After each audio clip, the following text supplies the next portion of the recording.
नमस्कार मित्रांनो. आज जर संविधान नसतं तर आपली काय अवस्था झाली असती? संविधानाची आपल्या देशाला का गरज पडली? संविधान हे आपल्यासाठी किती महत्त्वाचं आहे? ही अगदी आपण सोप्या भाषेत बघणार आहोत. नमस्कार, माझं नाव अमोल कांबळे. तर संविधान म्हणजे काय? संविधान म्हणजे देशासाठी एक बनवलेल्या नियमांचं पुस्तक. जसं की आपण एखादं घर घेतलं, मोठं घर घेतलं, त्याच्यात 100 लोकं आहेत. परंतु सर्वांना कंट्रोल करणं एका माणसाला योग्य आहे का? किंवा त्याच्याकडून होईल का? तर हे शक्य नाही. मग त्याच्यासाठी काय करतात, एक 10-12 माणसं अशी ठेवतात. कोणी फायनान्स बघेल, कोणी बाहेरचं काम बघेल, कोणी ट्रॅव्हलिंग बघेल, कोणी घरात लागणाऱ्या गोष्टी आणतील. त्याप्रमाणे संविधान आहे. संविधानसुद्धा असंच आहे की देशाला एकसंघ जोडून ठेवतं. देशातील ज्या घडामोडी आहेत त्या कशा करायच्या, वेगवेगळ्या पद्धतीने केल्या पाहिजे. मग त्याच्यासाठी मिनिस्ट्री आहे. जसं की आपण बघतो सहकार मंत्री, अर्थ खातं आहे, फॉरेन मिनिस्ट्री आहे, नंतर गृहमंत्री आहे. म्हणजे ह्या सगळ्या गोष्टी कशा आहेत संविधानामध्ये. म्हणजे आपण सोप्या पद्धतीने बघायचं, असं म्हणजे आपण डिटेलमध्ये जायचं नाही की हे काय आहे ते काय आहे. तर ह्या गोष्टी आहेत. म्हणजे देशाला कंट्रोल करायचं किंवा देशाला एकसंघ ठेवायचं काम हे संविधान करतं. तर संविधानामध्ये जर संविधान नसतं तर काय झालं असतं? सामान्य माणसाचं किती अवघड झालं असतं. आज आपण काय करतोय, सुप्रीम कोर्टात जाऊन दाद मागतोय. कशामुळे? बिकॉज ऑफ संविधान. बरोबर. म्हणजे संविधानाने आपल्याला किती मोठे अधिकार दिलेले आहेत. सामान्य माणसाला काय केलेलं आहे, चौकटीत बसून सगळे अधिकार केलेले, कायदे केलेले आहेत, नियम केलेले आहेत. आणि ह्या नियमानुसार देश चालत असतो, राज्य चालत असतो. केंद्र राज्य संबंध आहेत, ते संबंध कसे कनेक्ट करायचे ह्याबद्दल लिहिलेली त्याच्यात माहिती आहे. कायदे कसे बनवायचे, सरकारला सुद्धा काय केलेलं आहे, कंट्रोल केलेलं आहे. सरकार किती वर्षाचं राहिलं पाहिजे.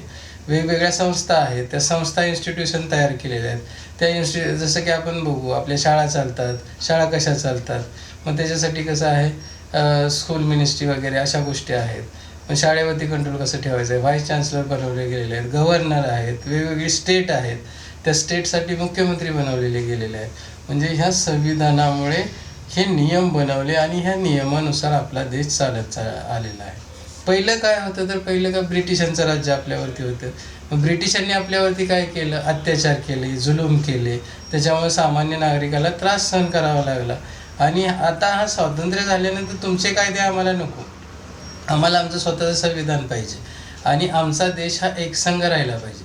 आमच्या देशात कसं आहेत, विविध भाषा आहेत, विविध धर्म आहेत, जाती आहेत, परंपरा आहेत. या काय एकसंघ राहायला पाहिजे. प्रत्येक जातीतली माणसं हे दुसऱ्या जातीमध्ये जाऊन मिक्सअप झाली पाहिजे. म्हणजे काय, ह्याच्यामध्ये समानता आली पाहिजे. बरोबर. समता, बंधुता, स्वातंत्र्य हे कसं आपल्या संविधानामध्ये आलं. संविधानाने प्रियांबल लिहिलेलं आहे, we the people of India. म्हणजे आम्ही भारताचे लोक. आम्ही भारताचे लोक म्हणजे जे काही ठरवणार आहे ते भारताचे लोक ठरवणार आहेत. संविधानामुळे काय झाली, लोकशाही आपली मजबूत झाली. डेमोक्रेसी आपली मजबूत झाली. वेगवेगळ्या देशामधले आपले व्यवहार आहेत ते आपले व्यवहार काय झाले, पुढे चालू लागले. आपल्या देशाचा विकास बघा, 1947 पासून आज आपण 2026 बघतो, तर आपला देश कुठून कुठे गेलेला आहे, बिकॉज ऑफ दिस संविधान. आपल्या संविधानाची सर्वात जास्त कलमे आहेत, 395 कलमे आहेत. जगातलं सर्वात मोठं संविधान आपलं आहे. ज्या की संविधानाने काय केलेलं आहे, देश हा एकसंघ जोडून ठेवलेला आहे. आपण आता वेगवेगळ्या देशाची स्पर्धा करतोय. आपली ही जगातली 4थी इकॉनॉमी आहे. कशामुळं आहे, तर आपण नियम अटी ज्या आहेत त्यानुसार चालत असतो. आपण काय करतो, आता संविधान नसतं तर काय झालेलं असतं, तर सरकार आपल्यावर काय केलं असतं, कायदे लादले असते. शक्तिशाली लोकांनी आपल्याला त्रास दिलेला असता, पोलिसांनी आपल्याला त्रास दिला असता. म्हणजे ही पॉलिसी कन्सेप्ट होती ना, ती संविधानाच्या अगोदर होती. ते ब्रिटिशांच्या काळात. ब्रिटिश डायरेक्ट काय करायचे, सामान्य माणसाला मारहाण करायचे, न्यायचे, तुरुंगात ठेवायचे. त्यांच्या मनाचे कायदे, त्यांच्या मनानुसार वागायचे. आणि त्यामुळं काय व्हायचं, तर सामान्य लोकांना त्रास व्हायचा. मग हा त्रास टाळण्यासाठी आपल्या देशाने काय केलं,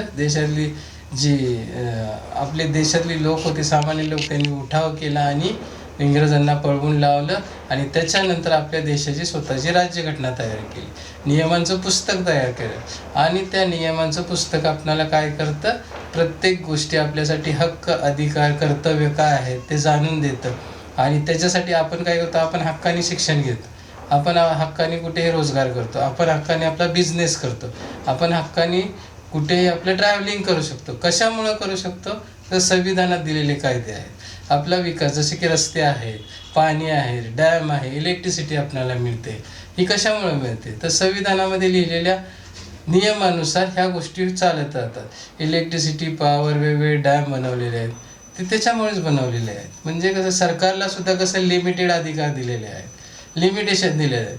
DPSP म्हणजेच काय 3651 ह्या कलमामध्ये ते काय करतात, कायदे बनवतात आणि चौकटीत राहून त्यांना कसं त्यांचा कारभार करावा लागतो. आणि त्यांना पूर्णपणे राज्य दिलेलं आहे का 5 वर्ष, आणि जनता काय करेल, तुम्हाला निवडून देईल. म्हणजेच काय केलेलं आहे तर ह्याच्यामध्ये इलेक्शन कमिशन हा खूप मोठा रोल ह्याच्यामध्ये त्याचा रोल आहे. तो काय करतो, प्रत्येक वर्षी सत्ता बदल किंवा जे जनतेला पाहिजे ते निवडून येतात. जनतेसाठी जर चांगलं काम केलं तर पुढे ते सरकार येतं, परंतु नाही केलं तर बदलण्याचा अधिकार कोणाला आहे, सामान्य माणसाला. मतदानाचा अधिकार म्हणजे काय, राईट टू वोटचा अधिकार. मग हे वोट दिल्यामुळं काय होतं की तुम्ही तुमचा राजा सिलेक्ट करू शकता, असं आहे. म्हणजे तुम्हाला इलेक्ट करायचं काम कोणाचं आहे, तर आपल्या सामान्य माणसाला आहे. मग तो अधिकार आपण लक्षात ठेवला पाहिजे आणि त्यानुसार कसं योग्य व्यक्तीला मतदान करून आपण काय करतो, निवडून देतो. जे आपणाला पाहिजे, आपल्या भागाचा विकास करते, आपल्या रस्त्याचा विकास करते, नाले आहेत, वेगवेगळ्या गोष्टी आहेत, डॅम आहेत, पाणी आहेत, इमारती आहेत, शाळांसाठी लागणाऱ्या सोयीसुविधा आहेत. या सर्वांचं काम करायचं काम हे संविधान करत असतं. म्हणजे संविधान हे काय आहे, बेसिक गोष्टी तुम्ही लक्षात घेतल्या असतील, किती महत्त्वाच्या आहेत ह्या गोष्टी. आणि आपल्या डे टू डे लाईफमध्ये हे खूप किती महत्त्व, आपल्याला माहिती पण नसतं की आपण चालतो बोलतो हे आपल्याला स्वातंत्र्य कोणी दिलेलं आहे, हे कशात लिहिलेलं आहे. तर कसं असतं, देशाला ज्यावेळी संविधान असतं ना, त्यावेळी ह्या गोष्टी होत असतात. म्हणजेच आपल्याला समजलं की संविधान किती महत्त्वाचं आहे आणि ते लिहिलं गेलेलं आहे. त्यामुळे त्याच्या नियम आणि अटीनुसार प्रत्येकजण वागत असतं. म्हणजे अगदी ग्राउंड लेवलपासून आपण विचार केला, समाज आहे, ग्रामपंचायत आहे, पंचायत समिती आहे, जिल्हा परिषद आहे, नगर परिषदा येतात, नगरपालिका येतात, त्याच्यानंतर राज्य सरकार येतं, केंद्र सरकार येतं, केंद्र राज्य संबंध आहे. वेगवेगळ्या देशातली लोक, वेगवेगळ्या राज्यातली लोक दुसऱ्या राज्यात जाऊन आपला बिझनेस करतात, राहू शकतात. हे कशामुळे राहू शकतात, तर ते संविधानामुळे. म्हणजे बघा किती आपल्यासाठी इम्पॉर्टंट आहेत ह्या गोष्टी. ह्या गोष्टीचं प्रत्येकाने बेसिक हे जाणून घेतलंच पाहिजे की आपलं संविधान काय आहे. म्हणजे आपले रोजचे नियम आहेत, अटी आहेत, त्यानुसार कशा गोष्टी चालतात, तर त्या फक्त संविधानामुळे सांगतात. म्हणजेच काय, आपल्याला थोडक्यात समजलं की संविधानामुळे किती मोठ्या गोष्टी होतात आणि आपल्याला माहिती पण पडत नाही आपल्या डे टू डे लाईफमध्ये. अशाच गोष्टी आपण पुढे घेऊन येऊ. नमस्कार.